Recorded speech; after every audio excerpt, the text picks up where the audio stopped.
من الشيطان الرجيم بسم الله الرحمن الرحيم الحمد لله رب العالمين الرحمن الرحيم مالك يوم الدين إياك نعبد وإياك نستعين اهدنا الصراط المستقيم صراط الذين أنعمت عليهم غير المغضوب عليهم ولا الضالين آمين اللهم صل على سيدنا محمد وعلى آل سيدنا محمد كما صليت على سيدنا إبراهيم وعلى آل سيدنا إبراهيم وبارك على سيدنا محمد وعلى آل سيدنا محمد كما باركت على سيدنا إبراهيم وعلى آل سيدنا إبراهيم في العالمين إنك حميد مجيد سبحان ربك رب العزة عما يصفون وسلام على المرسلين الحمد لله رب العالمين. On va continuer avec la gratitude et le sujet c'est la gratitude par l'action, c'était ça. وكان السلف يتساءلون ونيتهم استخراج الشكر لله تعالى باللسان. Ici on parle de la gratitude par la langue. Nos nobles prédécesseurs avaient l'habitude de s'enquérir ainsi de l'état des uns et des autres afin que tout puissant louer Dieu et s'assimiler aux hommes reconnaissants et obéissants. Je répète, nos prédécesseurs avaient l'habitude de s'enquérir ainsi de l'état des uns et des autres afin que tout puissant, tous puissent louer Dieu et s'assimiler aux hommes reconnaissants et obéissants. Il pose la question et il attend toujours Alhamdulillah. ليكون شاكرا مطيعا والمستنطق له به مطيعا. Alors, afin que tous puissent louer Dieu et s'assimiler aux hommes reconnaissants et obéissants. Les deux sont obéissants. Pourquoi?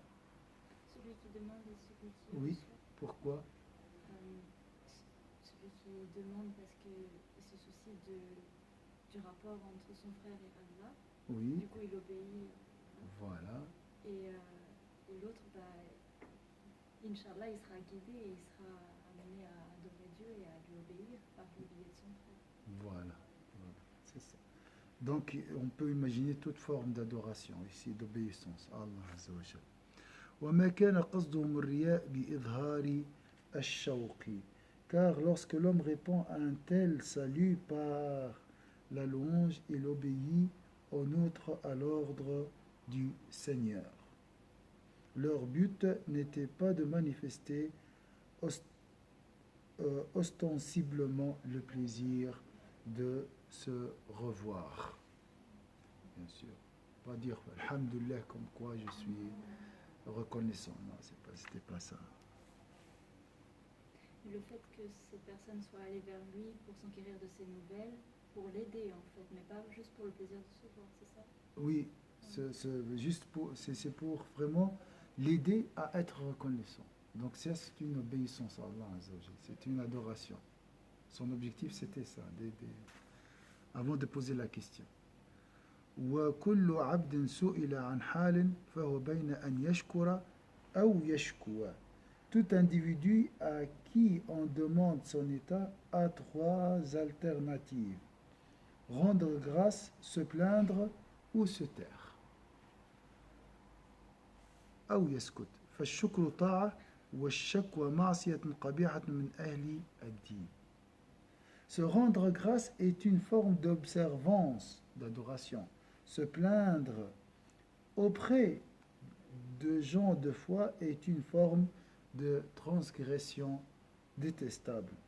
Aussi, comment ne serait-il pas détestable de se plaindre du roi des rois, lequel dispose le tout auprès de serviteurs assujettis et impuissants. Il a expliqué pourquoi c'est une désobéissance. Tout individu à qui on demande son état a trois alternatives: rendre grâce, se plaindre ou se taire. Rendre grâce est une forme d'observance, d'adoration. Se plaindre auprès de gens de foi, est une forme de transgression détestable. Aussi, comment ne serait-il pas détestable de se plaindre du roi des rois, Allah Azza wa Jal, lequel dispose de tout a tout. Pourquoi se plaindre de celui qui dispose de tout, hein, auprès de serviteurs assujettis, donc soumis et impuissants.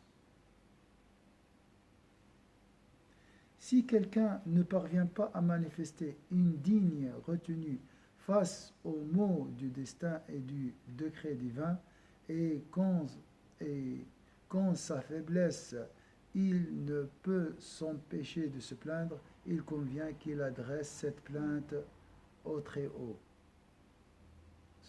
J'ai parlé de ça il y a quelques... Moi, je me suis reconnue dans avant. Il y a quelque chose dans ce cours. C'est vrai. Si quelqu'un ne parvient pas à manifester une digne retenue face aux maux du destin et du décret divin, et quand sa faiblesse, il ne peut s'empêcher de se plaindre, il convient qu'il adresse cette plainte au Très-Haut. Même le Ghazali, il a dit, il ne faut pas se plaindre devant Dieu. Même à Dieu, on ne doit pas dire, mais si vraiment tu es dans une difficulté extrême, tu peux te plaindre au Très-Haut. وكيف لا تصبح الشكوى من ملك الملوك وبيده كل شيء إلى عبد المملوك لا يقدر على شيء فالأحرى بالعبد إن لم يحسن الصبر على البلاء والقضاء. Tout d'abord, on doit patienter, on doit endurer. Si vraiment c'est très dur, là, donc je suis dans la faiblesse et je ne peux plus, là, je parle avec Dieu et je lui demande de m'aider à surmonter cette difficulté. Mais ce serait une erreur alors d'aller voir des frères et de demander de faire dua pour nous. Ah, dua, oui. Dua, c'est pour Allah. Là. Okay, la finalité, c'est Allah. Okay. Le problème, c'est lorsque la finalité, c'est la personne. Oui, susciter la pitié de la personne. C'est tout. Si je suscite la pitié de la personne afin qu'il me fasse dua, il n'y a pas de problème aussi. Mais j'attends rien de la personne. Il ne faut pas mettre la personne à la place de Dieu.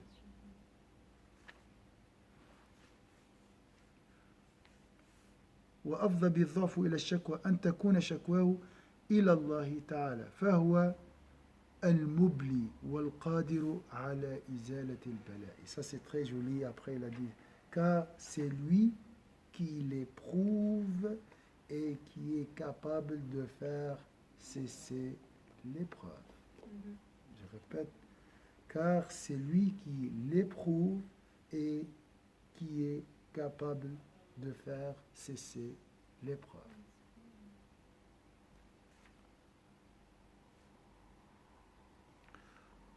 وذل العبد لمولاه عز. Lorsque le serviteur s'abaisse devant le Seigneur, il n'en tire que gloire. Ça, c'est une fierté. Pour toi, les gens parlent de la confiance en soi. Si tu veux la confiance en toi, il faut aller vers Allah Azza wa Jalla et lui et s'abaisser. Voilà, s'abaisser, même briser le cœur, avoir un cœur brisé, humble, pleurer, parler, hein, d'accord? C'est ça, s'abaisser devant le Seigneur. J'ai comme ça, je suis malade, je ne trouve pas de solution, j'ai ce problème psychologique, j'arrive pas à trouver une solution. Tu parles des heures. C'est ça, s'abaisser devant. Aujourd'hui, on fait ça devant un psy. Voilà. Donc, tu vois. Après, le pauvre, il doit chercher un psychologue lui-même pour vider son sac et se plaindre. Et on a une société qui se plaint en constance.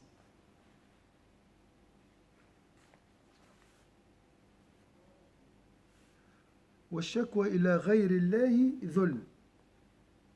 Donc, lorsque le serviteur s'abaisse devant le Seigneur, il n'en tire que gloire.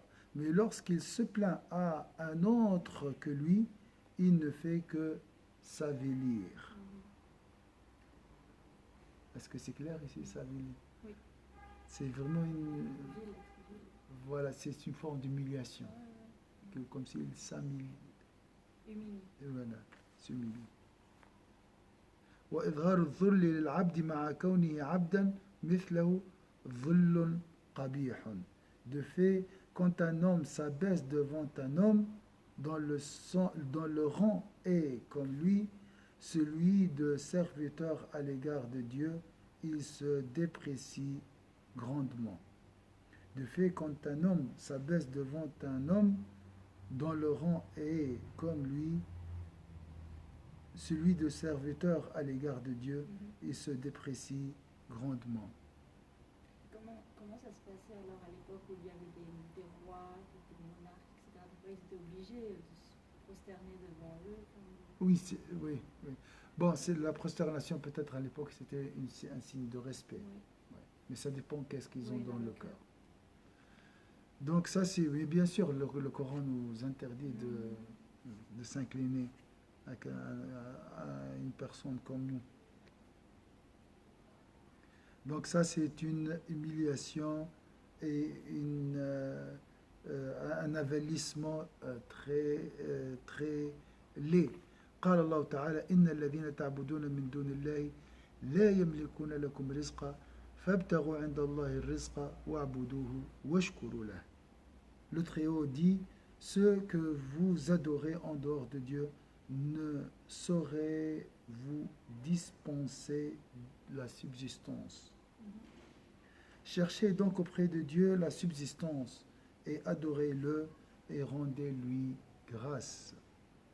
وقال تعالى إن الذين تدعون من دون الله عباد أمثالكم. Il a dit également, ceux que vous adorez en dehors de Dieu sont des serviteurs comme vous. Donc tout ça c'est lié à dire Alhamdulillah. فالشكر باللسان من جملة الشكر. La gratitude exprimée verbalement n'est donc qu'une forme de gratitude parmi d'autres. Donc c'est important d'être positif aussi au niveau de la langue, de choisir des belles paroles, toujours être optimiste. Ça c'est très très important. Choisir les meilleures paroles, ça c'est très important. Éviter les mots mauvais, tout ça. Subhanallah. La parole influence elle-même l'état du cœur. وقد روي أن وفدا قدموا على سيدنا عمر بن عبد العزيز رحمه الله فقام شاب ليتكلم فقال عمر الكبر الكبر فقال يا أمير المؤمنين لو كان الأمر بالسن أو الكبر والكبر الكبر أو الكبر ربما donc le plus grand je crois لو كان الأمر بالسن لكان في المسلمين من هو أسن منك فقال تكلم. On rapporte qu'une délégation arriva un jour chez Sayyidina Omar ibn Abdel Aziz. Un jeune homme, qu'Allah se satisfait de lui, un jeune homme s'avança pour parler. Sayyidina Omar déclara, les gens âgés d'abord, les gens âgés d'abord. Le jeune homme continua au commandeur des croyants. Si le critère était le nombre des années, on trouverait parmi les musulmans des gens plus âgés que toi pour commander. Parle donc, reprit Sayyidina Omar. Donc, il a compris Sayyidina Omar. C'était un homme. Aujourd'hui, la prison directement. Une opposition, hein, tu ne respectes pas. فقال تكلم فقال لسنا وفد الرغبة ولا وفد الرهبة أما الرغبة فقد أوصلها إلينا فضلك وأما الرهبة فقد آمننا منها عدلك وإنما نحن وفد الشكر جئناك نشكرك باللسان وننصرف. Subhanallah. Notre délégation ne se présente à toi ni par désir, ni par crainte. Tu as parlé il y a des gens avant qui ont peur. Donc là, c'est le contraire, vraiment. L'objet de notre désir est déjà contenté par les biens qui nous viennent de toi. Donc il était Sayyidina Omar, un homme très juste. C'est parmi, il n'était pas à l'époque des califes. Il est venu presque 75 ans après, ou 60 ans après. Mais il était considéré comme cinquième calife. L'objet de notre désir est déjà contenté par les biens qui nous viennent de toi. Quant à nos craintes, elles sont apaisées par la justice que nous te connaissons. Notre délégation n'est motivée que... Elle est dans la porte là.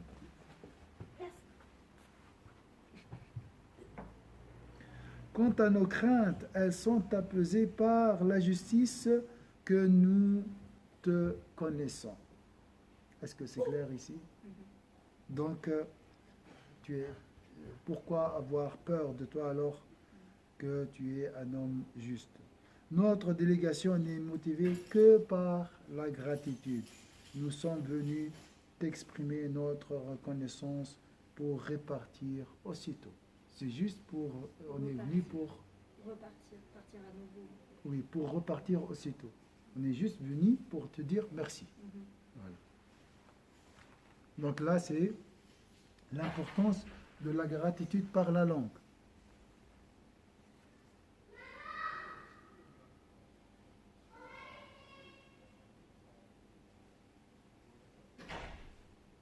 Alors, المحيطة بمجموع حقيقته فهذه هي أصول معاني الشكر المحيطة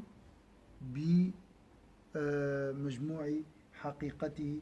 Nous avons donc exposé les fondements sur lesquels reposent les diverses notions que comprend la gratitude. فأما قول من قال إن الشكر هو الاعتراف بنعمة المنعم على وجه الخضوع فهو نظر إلى فعل اللسان مع بعض أحوال القلب. D'aucuns ont exprimé l'avis de la gratitude que la gratitude consiste à reconnaître les bienfaits du bienfaiteur avec humilité. Cet avis, qu'est-ce que tu as remarqué, Kenza, ici? Il y a deux parties. Ah, d'accord.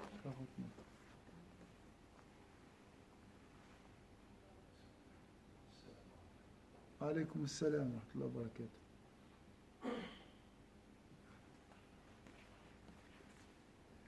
Alors, d'aucuns ont exprimé l'avis que la gratitude consiste à reconnaître les bienfaits du bienfaiteur avec humilité.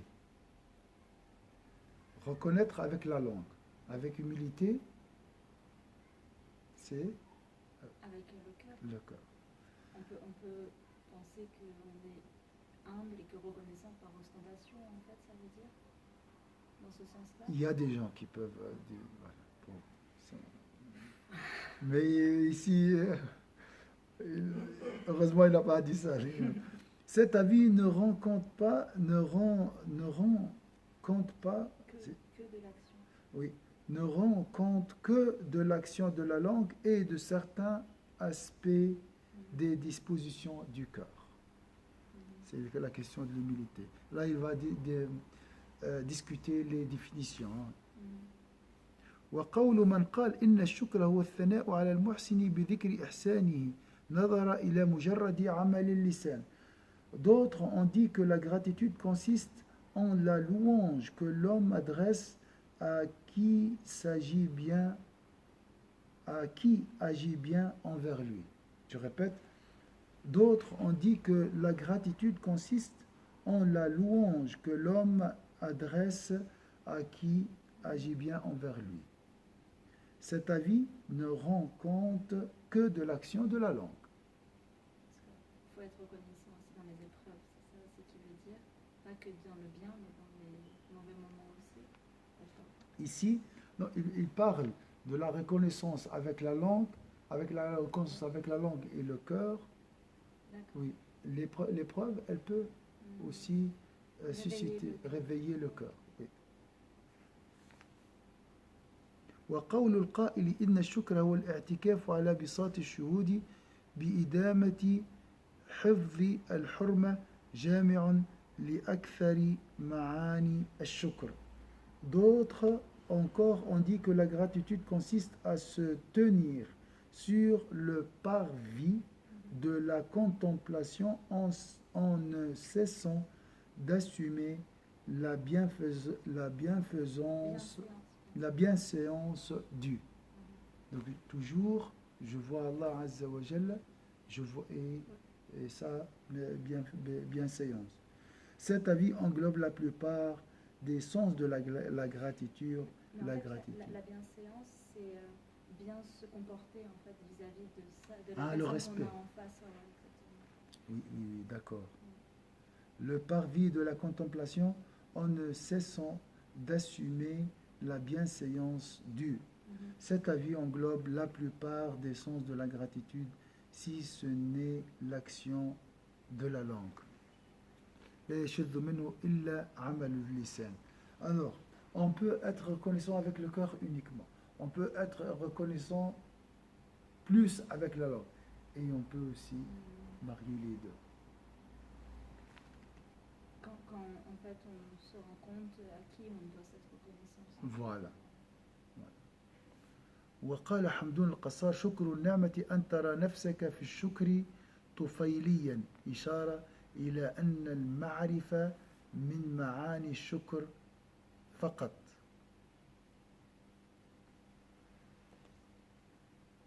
Hamdoun al-Qassar a dit, quant à lui, la gratitude, c'est de voir ta gratitude comme un acte intrusif.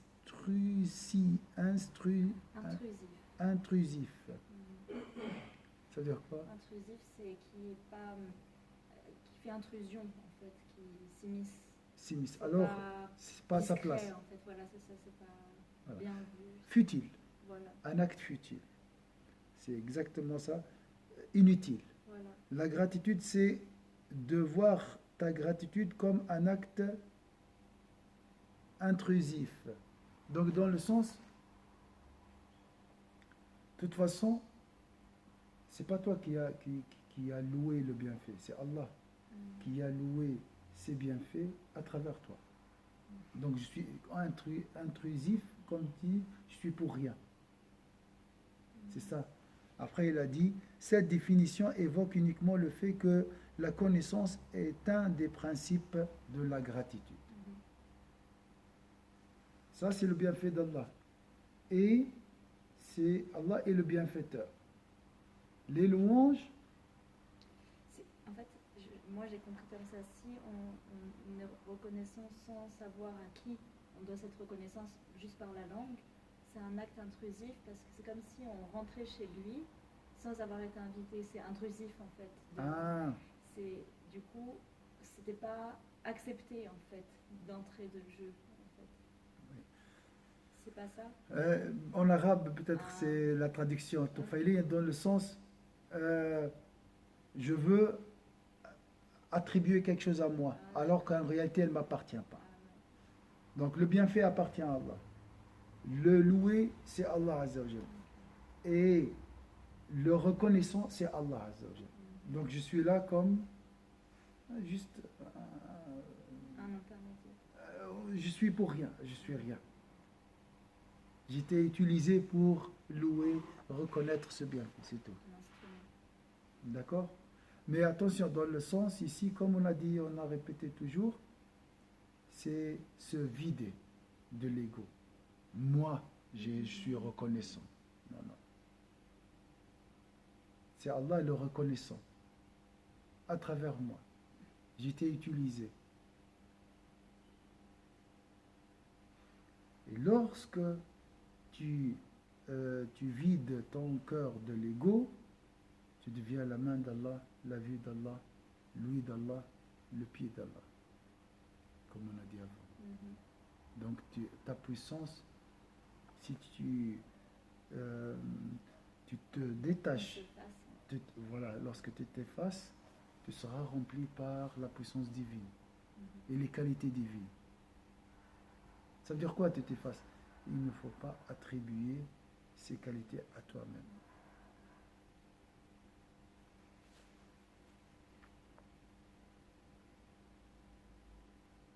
وقال الجنيد الشكر ألا ترى نفسك أهلا للنعمة. Des belles paroles. Junaid a dit la gratitude c'est de se sentir indigne des bienfaits. Moi je ne mérite pas ça. إشارة إلى حال من أحوال القلب على الخصوص.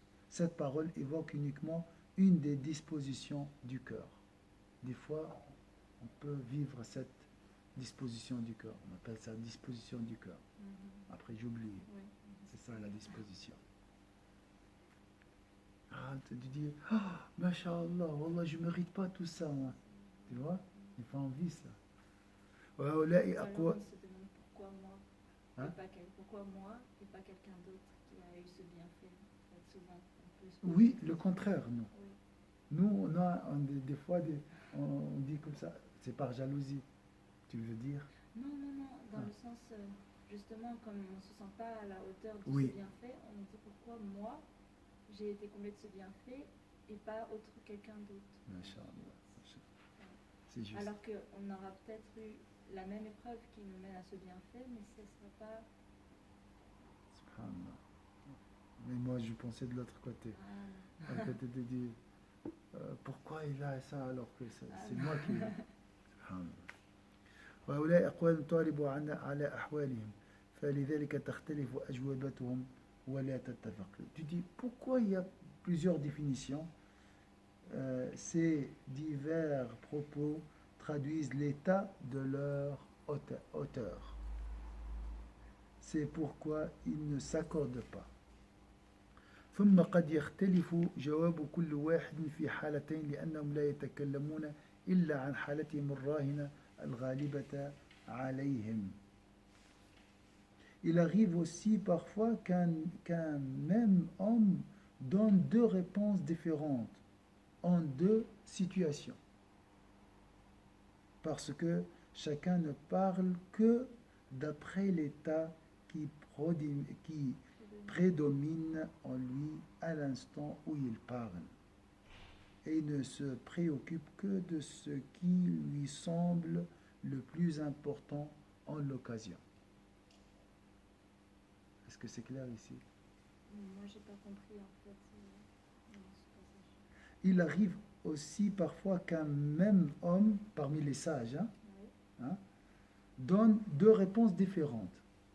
Des fois, peut-être, il dit la gratitude, c'est de se sentir indigne des bienfaits. Des fois, il donne une autre réponse, Selon le contexte de ce... selon l'état de son cœur. Ah oui. C'est des gens sincères. Mhm. Il arrive aussi parfois qu'un même homme donne deux réponses différentes. Et ici, nous sommes dans la sagesse. Il y a plusieurs aspects. Et toutes les réponses sont justes. D'accord? C'est question de l'angle de vision. En deux situations. Parce que chacun ne parle que d'après l'état qui prédomine en lui à l'instant où il parle. Donc s'il est... Mais bien sûr, ici, quand on parle de l'état qui prédomine, on ne parle pas de l'état émotionnel dans le sens négatif. Mais voilà, il a vu quelque chose. L'intuition, il suit son cœur. Il suit les intuitions de son cœur. Et il ne s'occupe que de ce qui lui semble le plus important en l'occasion. Ça, c'est le plus important. Je parle de ça. Il arrive par ailleurs qu'un maître donne la réponse qui lui semble la plus appropriée à celui qui pose la question et se contente de lui donner selon son juste besoin. Des fois aussi, il donne des réponses selon le niveau de celui qui pose la question. C'est pour ça qu'il y a plusieurs définitions, on trouve. Parce que si la personne en face pourrait comprendre ou pas comprendre ce qu'elle veut dire. Voilà. أو يتكلمون بما يرونه لائقا بحال السائل اقتصارا على ذكر القدر الذي يحتاج إليه إعراضا عما لا يحتاجه. Ne crois donc pas que les remarques que nous faisons au sujet des paroles de ces hommes visent à les déprécier. Et ne t'imagine pas que ceux-ci renieraient les différents aspects de la gratitude que nous avons expliqués s'il leur était exposé. Donc si tu lui, à cet homme, si tu lui parles d'une définition, il ne va pas te dire c'est faux. Non, ouais, comme ça. Il va accepter tous ses avis. Mais lui, il est prédominé par un aspect. Voilà. Et ça sera encore un autre aspect selon une autre situation. Voilà. Donc, vous savez, la réalité a une infinité d'aspects.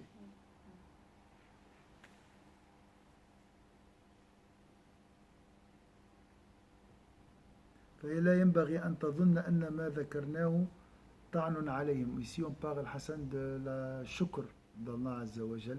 La définition, il y a plusieurs définitions et chaque savant donne sa définition et même des fois un savant change d'avis parce qu'il voit autre chose, hein, ou il répond à une question et là il suit le niveau de la personne qui pose la question. وأنه لو عرض عليه جميع المعاني التي شرحناها كان ينكرنا بل لا يظن ذلك بعاقل أصلا إلا أن تعرض منازعة من حيث اللفظ في أن اسم الشكر في وضع اللسان هل يشمل جميع المعاني أو يتناول بعضا مقصودا وبقية المعاني تكون من توابعه ولوازمه. ولسنا نقصد في هذا الكتاب شرح موضوعات اللغات فليس ذلك من علم طريق الآخرة في شيء والله الموفق برحمته. L'imam, il est toujours pédagogue, donc il essaye de cadrer les choses. Regarde ici, il a dit à moins qu'il aborde la question sur un plan exclusivement linguistique et qu'il se demande si la gratitude englobe l'ensemble de ses sens ou n'englobe que certains, et que les autres peuvent s'entendre par extension. Mais le propos de cet ouvrage n'est pas d'aborder les questions linguistiques, car celles-ci ne font en rien partie des sciences relatives à la voie préparant à l'au-delà. Non, c'est une science utile pour les sciences, pour la vie ici-bas. Mais pour la vie de l'au-delà, le plus important c'est le sens, la finalité. Entre guillemets, si je veux, la science apparente c'est pour la raison. La science du cœur, c'est pour la vie de l'au-delà. Al-Nahu wa Sarf, c'est pour la vie d'ici-bas. D'accord? La grammaire, c'est pour la vie d'ici-bas. La science du cœur, c'est pour la vie de l'au-delà. Puisse Dieu nous accorder sa gracieuse providence par sa miséricorde. Amin.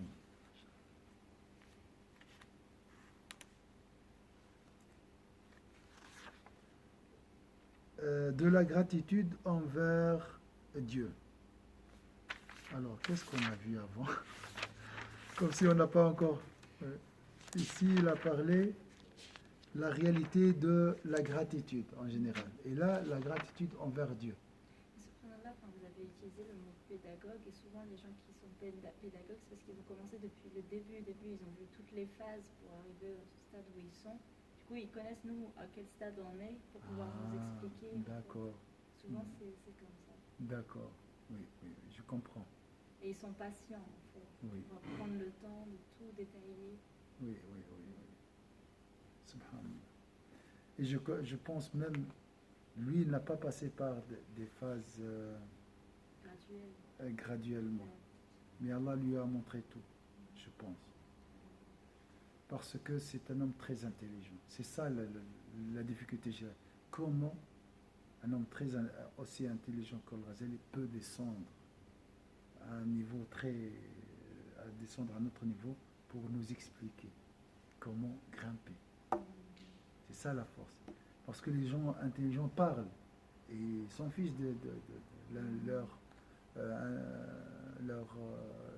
le lecteur. Tu comprends, tu ne comprends pas, c'est ton problème. Tu dois avoir un niveau. Mais quand il s'agit de la science spirituelle, on s'en fiche pas en fait. Non, non, parce que là, il y a un objectif. Pas pour dire que je suis savant ou j'ai de la connaissance. C'est pour éduquer ici. بارك الله فيكم إن شاء الله جزاكم الله خير. أعوذ بالله من الشيطان الرجيم بسم الله الرحمن الرحيم والعصر إن الإنسان في خسر الذين آمنوا وعملوا الصالحات وتواصوا بالحق وتواصوا بالصبر سبحانك اللهم وبحمدك نشهد أن لا إله إلا أنت نستغفرك ونتوب إليك سبحان ربك رب العزة عما يصفون وسلام على المرسلين الحمد لله رب العالمين. بارك الله فيكم إن شاء الله.